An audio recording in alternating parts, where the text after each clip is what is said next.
This is Manchester Voices, a podcast run by students at the University of Manchester.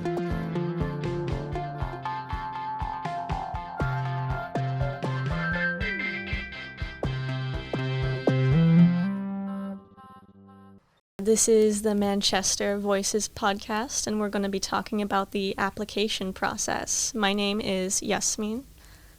My name is Swarali. Hi, and I'm Hugh.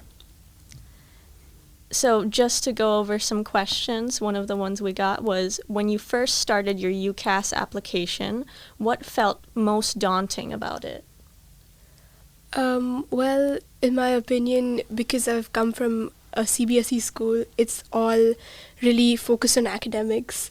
So applying here was a bit different, and I had to look into a lot more things rather than just my exam scores, and it was quite interesting, basically. I mean, it was longer ago since I did it myself, to be honest, but I remember it was daunting choosing the right course and thinking about what I needed to know and the differences between them. So I found that a little bit scary back in the day. So I'm originally from Canada. I'm an international student, so I'm not used to the UCAS platform. We use something called OUAC. Don't know if you guys know that. So I had to get used to the fact that I had to use this different platform, and they use things called personal statements, which is not something I've ever done before. So it was an interesting experience. Yeah, it's often a scary thing for students in the UK. It's very similar with UCAS, like you say, where you kind of having to talk about why you want to do the course and your skills and experiences and that kind of stuff. So yeah, that can be a little bit scary for people. Definitely. And I feel like the fact that you can only apply to really 5 types of universities is definitely scary, because you're thinking, oh, am I choosing the right place with the limited options? Because we don't have that back in Canada. Yeah, I mean, it makes you focus a little bit more. So I do think it makes students not apply for everything and really think through their decisions about what they want to do and why they want to do it. So I think that although the application does feel quite scary, it's there to make sure that they've really thought through and done their research. And research really helps, both in terms of making the right decision, but making a really strong application that will help them get to university as well. And I feel like it's quite supportive. It's quite easy to navigate through. It's not that difficult. For especially international students, it's easy to grasp and understand what they're trying to help us with and what we're supposed to do. So that's great. Good. And there's lots of stuff in UCAS as well. So lots of support from universities, lots of information in the UCAS hub as well. And for UK students, speak to schools and colleges, speak to the people around you, get help from people who've been through it before, because it's daunting for you because it's the first time you've done it, but actually they'll have helped loads and loads of students. Yes. So it's kind of getting that support that's around them already. Right. The personal statement has recently changed. What do applicants need to know about the new structured questions? I think looking straight at me there for that one. That makes perfect sense.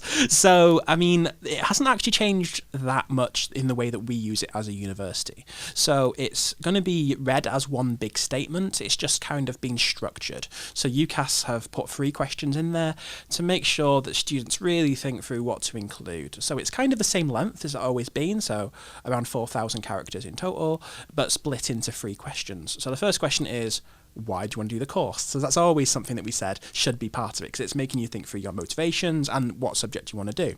So that'll still be the same. So students should be really clear in kind of what they're wanting to do with this course at university. The second question is around kind of how have your current studies and qualifications helped support you in applying for this course? So again, that's something we'd always kind of looked at. And that's always much more around academic skills. It could be talking about what students are studying right now in terms of whatever qualifications, whether it's the year 12 qualifications or whether it's A-levels or BTECs or T-levels, whatever it happens to be. So students can link what they're currently studying into what we're looking for. It could also be talking about independent research. It could be talking about other academic type things that they're not actually being taught directly. So they could talk about the extended project, or they could talk about independent research that they've decided to go and do themselves. So it's all about those kind of more academic skills. The third question is more around kind of the extracurricular. So what else have you done outside of your studies, and how will they help support you for this course? And that's where you can talk about work experience. That's where you could talk about hobbies or interests or podcasts or events that they've attended. There's loads of things you could potentially talk about, but it's about how are they relevant? So not just telling us things for the sake of it, but actually what does that mean when you're being considered for that course? And so that's the important thing that students sometimes might miss out on, where they're kind of listing all the really exciting things that they've done, but not showing me or demonstrating how that might be practically useful for what they're applying to do. Weightings, it depends on the course. My favourite answer to almost every question that anyone ever asks me is it depends. And so therefore it kind of is something that students need to do their research on in terms of which one is most important. For Manchester, question 1 is a really important one for us. Some of our courses say it is the most important section because they really want to make sure fundamentally that someone wants to do this course and they want to stick with it. We want to make sure that you have and you know what you get into. And then often for our more kind of academic courses, question 2 as well, because it gives us that academic skill. Question 3 is more useful for some of our vocational courses where it's kind of more related to kind of work, but always making sure it's relevant. So that's kind of what we're looking for. Right, and also in my opinion, like the people who know what they want to do from the beginning, it's easy for them to write their personal statement. But also the personal statement helps the people who are unsure because it helps them actually reflect on the course they're choosing and what they're actually capable of. And so it's a process that you go through which will actually help you better in your education. So it's great. That's such good advice. I mean, that's why I like it. I mean, it feels quite scary for people when having to write an essay about themselves the first time. But I really value it because it makes you do that work. Yeah. And that work is really valuable. Yeah. Yeah, I think looking back on it, writing the personal statement, I think I wrote it, then scrapped it, then then wrote it again. And it was like such a time where I was just panicking, but now looking back on it, I think of it as a fun memory, and it actually made me kind of look into my foundation as to why I chose to study at a place like this. And that's why it's so useful, because it makes sure that you're doing the right decision. I think that's what we want. I love people to come to Manchester, I'd love them to come, but I also want them to make sure they're doing the right subject and have made the right choice, and if doing that makes them do that, then I'm very happy. Okay, next question. Looking back, what's one thing that you were worried about that turned out not to matter as much as you thought? That is a good question. So when I was looking back, I chose the courses that I did back in the day based on what I thought would be better for everyone else rather than what would be best for me. So I chose this different courses at Manchester. I chose one rather than the other because it had higher grades, and I thought, oh, that must be it's a better course, it must be more prestigious, it must be. And actually the reality is it's the detail, it's the modules, it's the information. That's what I should have done more research about, and in learning what I'd be studying and going to that level of detail, that's what I would have wanted to know back in the day. I agree with that too, because now that I'm here and I see the amount of readings I need to do, it's quite scary, but it's fine. But my main issue was my social life, because I mean, back where I come from, it was like all the people I knew were of my same ethnicity.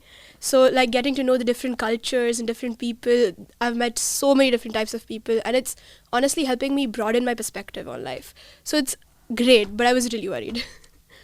Yeah, I think with me, I was worried about getting used to the city, especially like the transportation. When I first saw it, I saw like all the buses, all the buses, because like I'm not used to having that much transportation being accessible in my area.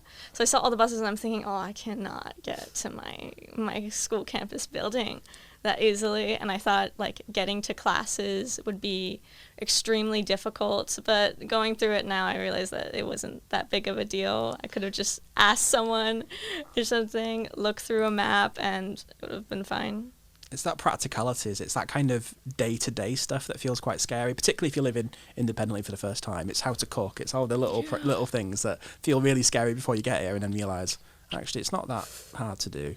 I'm not a natural chef, though, so I'm not going to be starting that anytime soon, but it's those little things that feel scary but are okay when you get here. Yeah, exactly. Anything else? I mean, that's really it, because, yeah, as you said, independent living, it's quite scary to begin with, but so we'll get used to it slowly, so that's fine. Exactly. Yeah. Exactly. Welcome back to Manchester Voices. We're talking about the application process again today. My name's Tabby. Hi, I'm Michael. And I'm Hugh again. So we've got some more questions. So one of them is, what are the most important things admission teams are really looking for in an application? Again, I'm going to come back to my favourite ever answers. It depends. So there's a couple of different ways that we'll look at the application. It kind of depends on the courses. So each of you will have been through something slightly different yourselves. So in general, we're looking at the application. So that'll mean that we're going to look at your previous qualifications. We're going to look at what you've studied in the past. We're going to look at what you're currently studying and how that matches what the course is looking for. Then we'll look at your personal statement, and that's your chance to talk about your motivations, your interests, your skills. So very much an important part of what you're looking at. And then we may have tests or we may have interviews. So it does vary between courses. To give a few examples, at Manchester, we have things like medicine that's got quite a long process where students, we'd be focusing on their GCSEs, we're focusing on their A-level subjects. We're then going to look at a test called the UCAT, and then we're going to look at interviews where they're interviewed in groups with other medical students. The same with dentistry as well. With physics, it would be something like focus on the personal statements or real interest in physics, the real emphasis on their kind of their A-level subjects and what they're doing, as well as what their predicted grades will be. And then there'll be a one-to-one interview with an academic, so a slightly different focus on kind of what they're looking at. And then you've got something like law, for example, where we're much more focused on just the application, and because there's not loads of extra steps, we're going to be focused on the personal statement and really why that student wants to do law and kind of what they've done to prepare themselves for it. So they're kind of the key elements. What we're trying to see generally is they know what the course is, they've got the skills to succeed, and they're going to be able to stick with it and be committed to wanting to do that for the 3, 4 or 5 years of their degree. Yeah, I think even for my application process, it was a bit different. Obviously, I'm a foundation year architecture student, so part of my application process involved having a portfolio. So on top of like the standard personal statement, all that kind of stuff, I had to do a portfolio, putting together like a little website with pictures of my work that I've done both in school, during my A-levels and GCSEs, my own personal work as well. So like you said, it does vary from course to course, but I think depending on the course you're doing, obviously you can get advice from like your school and everything, but it's also quite important or helpful to look at like outside sources. Like I looked at a lot of YouTube videos, Google, because like you said, like it varies a lot from course to course. So sometimes having that variation in like advice in terms of your application does help as well. Yeah, it's that research that really helps. 100%. So just looking at it. Yeah. So even just knowing that you're going to have to do it in the future, you can prepare for it a little bit, and you might have done bits of your portfolio beforehand, or you can kind of prepare for whatever tests or interviews. Or we don't normally need work experience in the application, so I want to not put people off and thinking they need it, apart from for medicine and dentistry, which are quite specific. But the rest of the time, it can be a skill that you've got, but there's loads of other ways you can show it otherwise. And I think from the application, if you can't show those skills, or if you can't kind of flesh out your personal statement enough, then it's time to really fill in the gaps. Yeah. Exactly that. Yeah.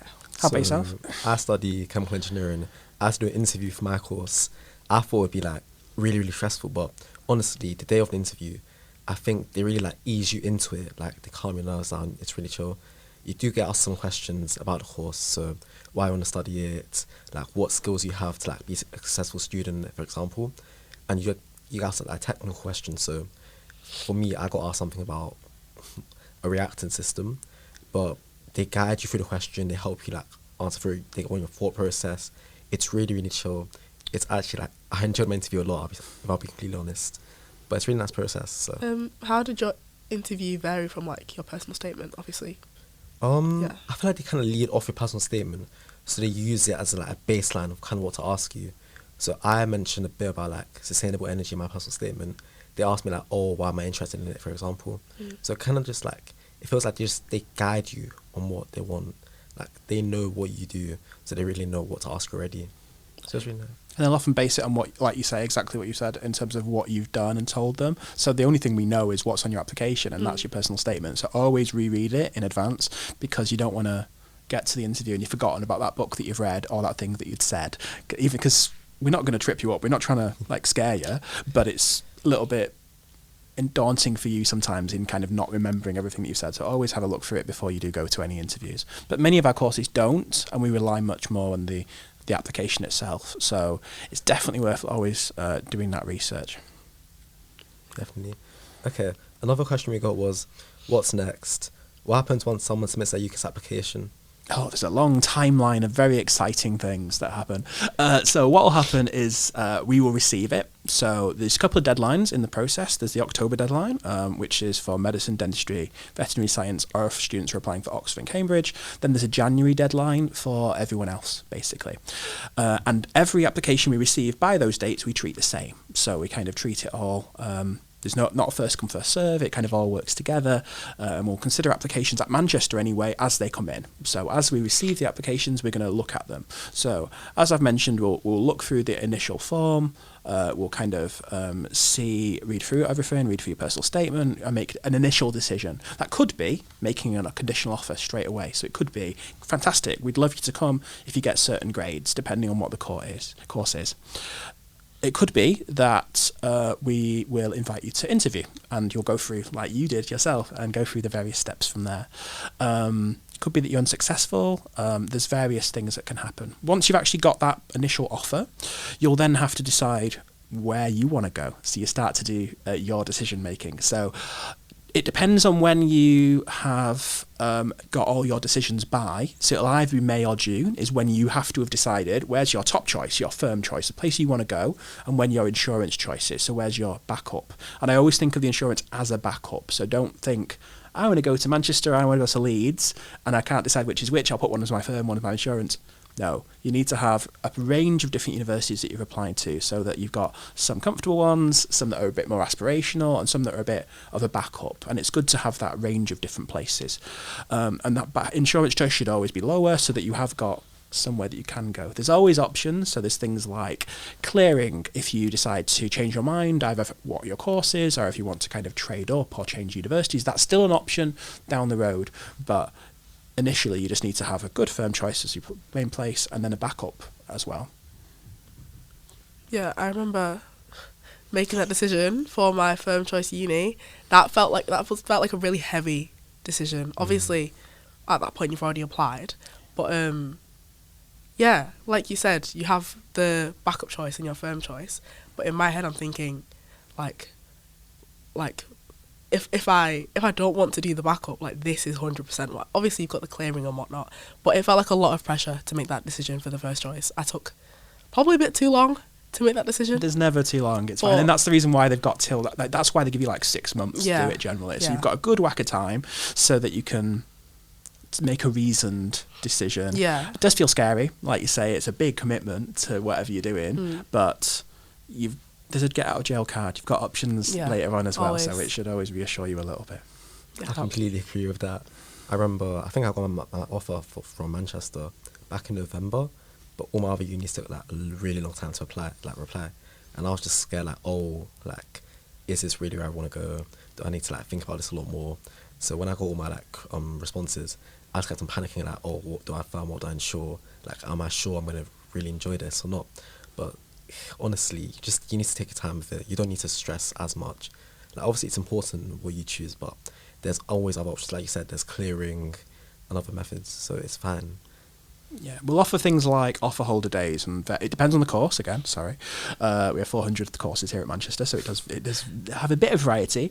But there's often events and things that we will encourage you to attend, or send you information about the course that you can look online, so that you can make that informed choice. I would say go into it with your eyes open, and you won't regret what happens. I remember going to the offer holiday for my course.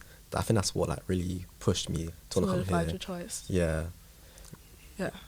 I really enjoyed it. Yeah. Even, again, I think I went to a few open days here. There were the taster sessions that were open to me.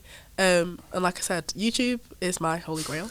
If you're still unsure, there's always you'll find the YouTubers that are doing, day in my life as an architecture student here, or a chemical engineering student, that kind of thing. So like I said, if you can't make that decision with your lived experiences, it's always good to get external opinions, see what other people think of it, because application process, as much as it's your decision, you're not alone in doing it. So advice from everyone, it can help. It really can. I think it is really important. I think it's also important to work out what's important to you, because it's going to be different to the person next to you, to the family and that kind of thing. So work out what you care about, And narrow it down. And then narrow it down from there. Yeah. So what are your red lines? What are what are your green flags? What do you want from the university, really?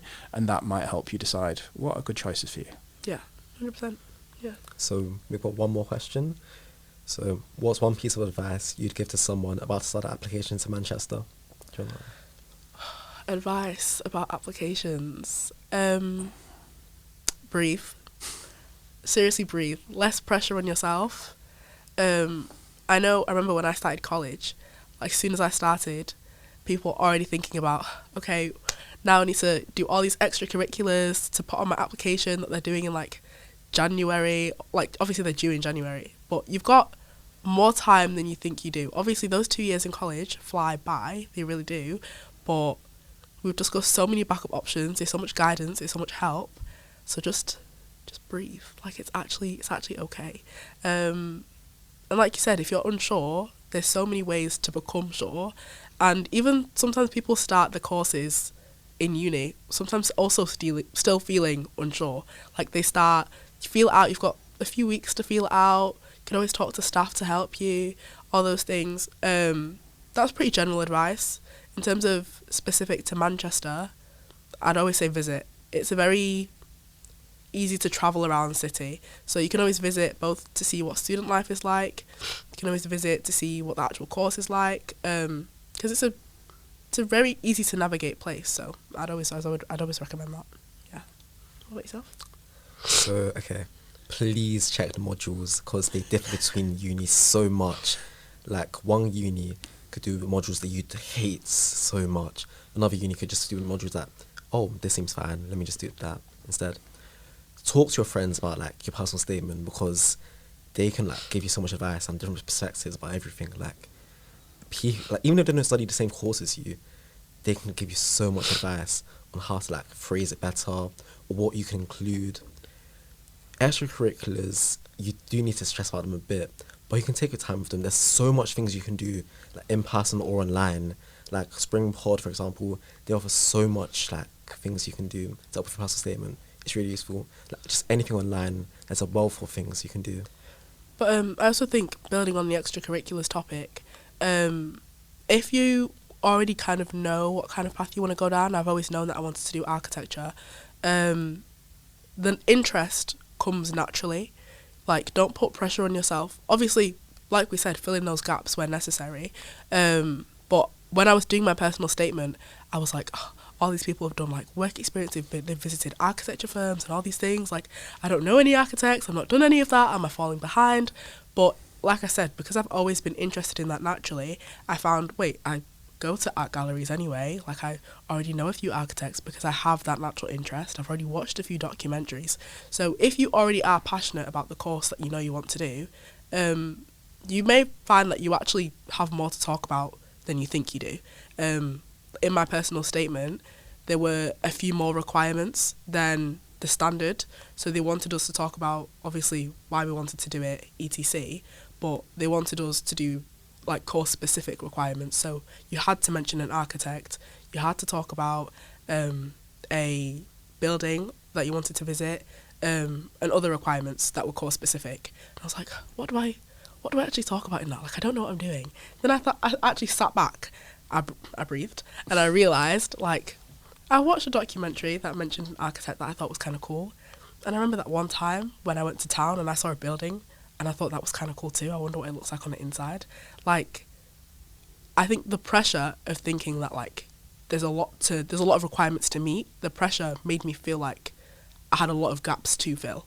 But like I said, because the interest was naturally there in the course, I realised, like, actually, I can apply, and I can apply confidently. So, yeah. Exactly that. And it's that you'd done your research, you knew what you were looking for, and you didn't have to do tons of extra stuff. No. It was just expressing that. And I think that's what we're trying to see from the application. We're not trying to trip you up. We're not trying to get rid of you. We want to make sure that you've really thought it through and you can kind of demonstrate that understanding, which is what you absolutely did there. I think mine is very similar to your example around modules. So I have a very stupid thing, and I apologise for this. I call it the OO test, and that's you should look at the third year modules and go, ooh, that's quite interesting. Because if you don't do that, then what's going to keep that motivation for the next 3 years? So I think you should be able to do that. From a Manchester perspective with the application, I would say we use a thing called contextual admissions. So we take into account people's background for UK students, and we want to make sure that students from any background can come and study at Manchester.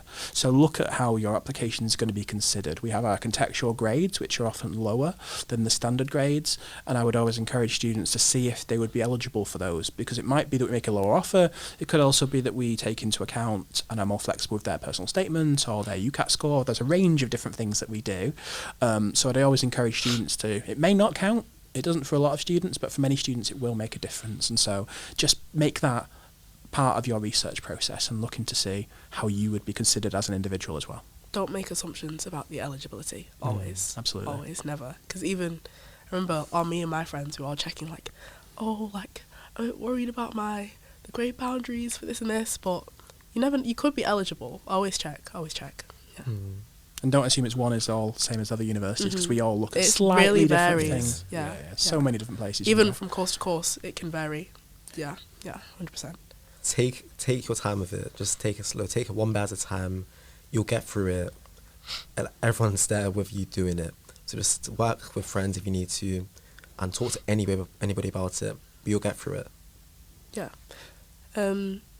Manchester's a great university. It really is. No, it actually is. Like, it sounds like I'm just saying that because I'm sat here on the podcast, but like, it actually is a really, really good university for both like student support. Obviously, like, you've got students sat here telling you, like, guys, I'm not lying. But yeah, I think it's a great university, not just for the courses, but the ease of the application process. Like you said, you did an interview and you were guided through it. Me, I did a portfolio, but the portfolio requirements, they literally had a PDF file that had examples of what your pages could look like. You had the PDF file as well for your website and all that kind of stuff. So ease, it's really easy. It's easier than you think it is, and it's just that pressure that makes it feel like a bigger hurdle to jump than it actually is. Yeah. I spend my life talking about personal statements, so I think I'm going to reiterate the one slide that I always use on presentations, which is don't panic. It feels really scary, but actually we've already talked about the things that you can kind of do. And you're already clever. You already can do all these things. It's about getting it down on paper.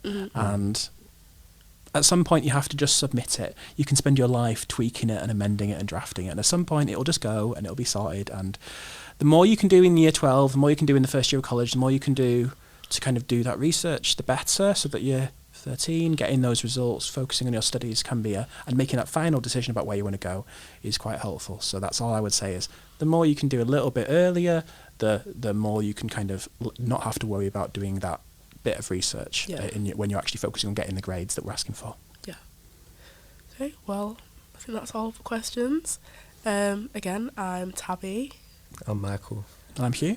And thank you for listening. Good luck with the applications for the 26-27 students or anybody applying later on. Yes. Perfect. Best of luck to you. Best of luck.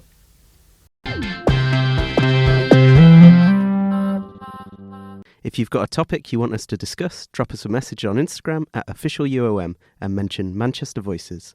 Our jingle was created by student Maisie Illul.